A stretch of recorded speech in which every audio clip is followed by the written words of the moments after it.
The oldest Griffin child is often the butt of the joke, but she's also done her fair share of terrible things.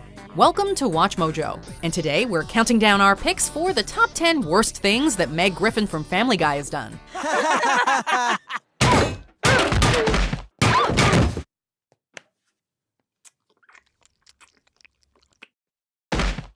For this list, we've taken a look at the most selfish, cruel, or unconscionable things Meg has done, from felony to scandal. There are some spoilers ahead, so consider yourself warned. You know, I could ask the same of you. We haven't made love in 2 weeks. Number 10, became a religious fanatic. It's time for Kirk Cameron, and I think it's important for all of you to hear his inspiring message about the Word of God. Again, Meg? In this Season 7 episode, Meg finds religion, but instead of being a positive influence on her life, it brings out the worst in her. Becoming judgmental and patronizing, she's determined to convert Brian, an atheist, at all costs. You gonna get it, boy? No, please, no. Go get it, boy! Okay, I'll take Jesus back now. She manages to turn the town against him to the point that he can't go about his day without being pestered for his secular beliefs. Local churchgoer and junior Christian soldier Meg Griffin has identified the atheist as Brian Griffin of Spooner Street. She even tries to get him to take part in a book burning to, quote, destroy everything that is harmful to God. A person's beliefs, or lack thereof, are incredibly personal, and to try to force anyone to be or do something they don't connect with crosses so many lines. Thankfully, Brian manages to make her see reason. And what kind of God would put you in a house where no one respects or cares about you, not even enough to get you a damn mumps shot? Oh no. You're right, Brian. Number 9, got physical on a driver. Oh, this sucks. Can you believe I'm stuck with Meg driving me around? Dad, it's just you and me in the car. When Peter loses his license, it falls to Meg to have to drive him and all his drinking buddies around town. With her inebriated father and the guys tormenting her in the back seat with their childish antics, Meg understandably grows increasingly frustrated. Gross! Will you stop it? But instead of kicking them all out or insisting that she won't take that kind of abuse, she redirects her anger in the worst way possible. When she stops suddenly, the vehicle behind her rear-ends her car, and when the other driver comes up to confront her, she gets out and beats the heck out of him. Yes, she was being harassed, but violence is no way to deal with it. In real life, she would be looking at some major charges. Meg, that was awesome! Number 8, faked her sexuality. Hey, do you want to join my after-school club? Sure! Meg is not the most popular girl at school, so when she makes a new friend, she's naturally excited. As it turns out, however, her new friend Sarah thought she was a lesbian like her. Meg is invited to the Gay Alliance Club at school, where, upon learning they were planning a party for her, she backpedals on her attempt to correct them, turning a misunderstanding into a full-blown lie. But I guess if you're not a lesbian... Wait, you didn't let me finish. I'm not a lesbian. I'm a super huge mega lesbian. Oh, good. You'll fit in with the other mega lesbians. My heart's on fire. What makes this so bad is that there is no reason they couldn't be friends anyway. Kids in the LGBTQ+ community are frequently told that they choose their orientation. And so, Meg's lie is a hurtful one for multiple reasons, and ultimately, her motivation for keeping up the charade was a deeply selfish one. It was wrong of me to mislead you. I should go. That was awful. That was just awful. Number 7, harbored an escaped con. Oh, I don't expect you to wait for me, Meg. No, I will, Luke. If it takes 10 years or 20 years, I will be here when you get out. Meg has not exactly been lucky in love, but after taking part in a pen pal assignment for school, she falls for someone. Unfortunately, the person in question happens to be a convict. At first, she just visits him in prison, but when he breaks out, she actually tries to hide him from the law. My God, how did you get out? I filed down a toothbrush to a fine point and stabbed the guard with the most kids. What? I'm just kidding. Oh, I'm still getting used to your sense of humor. Despite being caught, she refuses to call the police to take Luke back to prison. Harboring a fugitive is a felony, no matter how sweet he may seem. Sure, she thought she was doing it for love, but doing something so illegal behind her family's back put them all at risk. It's a crime with serious consequences, which is something she found out the hard way. You're under arrest for harboring an escaped convict. Oh, well, that's only fair because after all, I did hide him from the— What? Number 6, got aggressive at home and school. Any particular direction? That way. Of course, the story from our previous entry does not end there. Having been thrown in the slammer after getting caught for harboring her fugitive boyfriend, Meg returns home with a new edge to her. I'm home. You're all my bitches now. Hardened from prison, Meg quickly establishes herself as the new head of the household. First question. Who's the biggest, toughest guy in this house? Well, I don't like to toot my own horn, but I believe I hold the distinction of... Continuously dishing out violence or threats of violence, she keeps her family in terror and the kids at school on eggshells. From smashing teeth to destruction of property to implied assaults, this is not the old Meg. Prison can be rough, and yes, it can change people, but this is extreme, and even she knows it. Thanks for reminding me who I really am. Number 5, planned to disastrously trick Chris. There he is.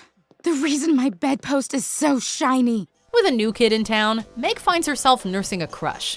But when she finds out that Ken is gay, and more interested in her brother Chris than her, she is devastated. Look, I really like you as a friend, but to be honest, I like Chris.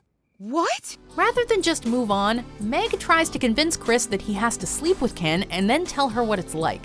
But it gets worse. Chris refuses, so she takes her plans a step further. She gets roofies in order to drug Chris and tells Ken that Chris wants him and is waiting asleep in his bed for him. Chris, I made some Kool-Aid. You want some? Sure! Yeah, you heard that right. Thankfully, she doesn't go through with it, but still, she plotted an assault on her own brother for her own vicarious enjoyment. Number 4, filmed a hot dog video. In something of a send-up of the 1987 high school flick 3 O'Clock High, Meg accidentally draws the wrath of a school bully and is challenged to an after-school showdown. 3 o'clock, Friday. I will destroy you. Like the meek Jerry Mitchell in the film, she tries to get out of the fight in a number of ways, including getting expelled from school. Her methods for expulsion were extreme to say the least. That sex tape I released should be everywhere by now. And then they'll have to kick me out of the school. She decides to make a sex tape involving hot dogs and then upload it to the internet, in effect releasing a kind of pornography. The episode itself came under intense scrutiny, and an indecency complaint was filed with the FCC. You know what?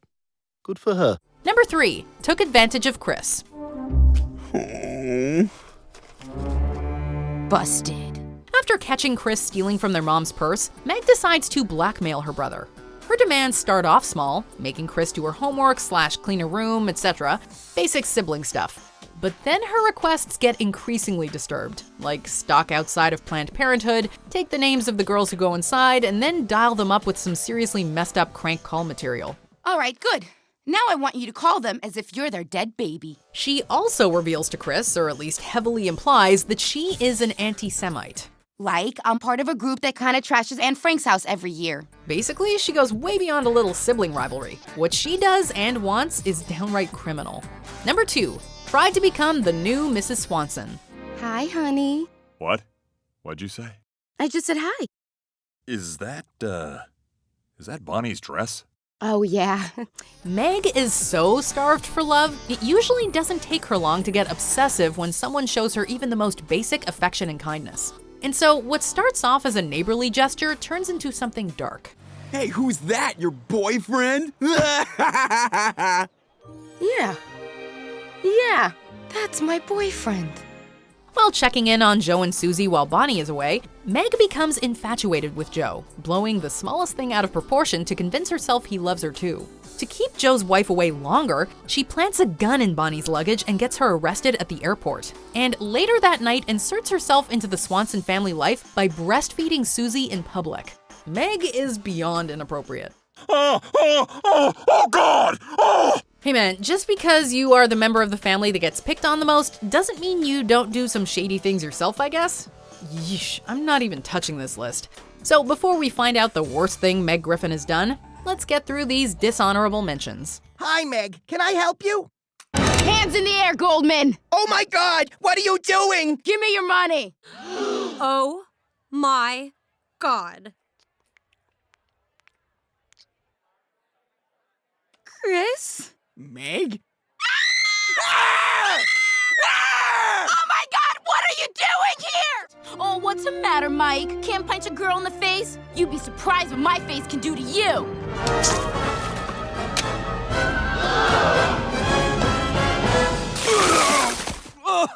What's your problem, dude? You've got major issues. Oh my god, she's crazy! Before we continue, be sure to subscribe to our channel and ring the bell to get notified about our latest videos. You have the option to be notified for occasional videos or all of them. If you're on your phone, make sure you go into your settings and switch on notifications. Number 1. Obsessively went after Brian. Hi, honey. What? I was thinking about our kiss last night. I never knew how flat and wide your tongue was. Remember what we were saying about Meg becoming obsessive over guys who show her the slightest attention? Well, you can add kidnap and assault to her love-struck rap sheet. When no one will take her to the dance, Brian steps up. He even defends her from Connie D'Amico later in the night. Even though he was just being a friend, albeit a drunk, kissy friend, she takes this to mean, you guessed it, that they're in love. My hair is in the pie, Brian. And now it's inside of you. Part of me is inside of you, Brian. Do you feel me, Brian?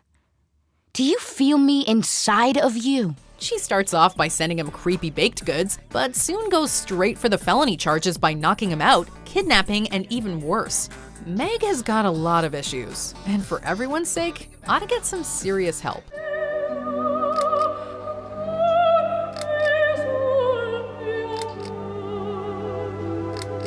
Do you agree with our picks? Check out this other recent clip from WatchMojo, and be sure to subscribe and ring the bell to be notified about our latest videos.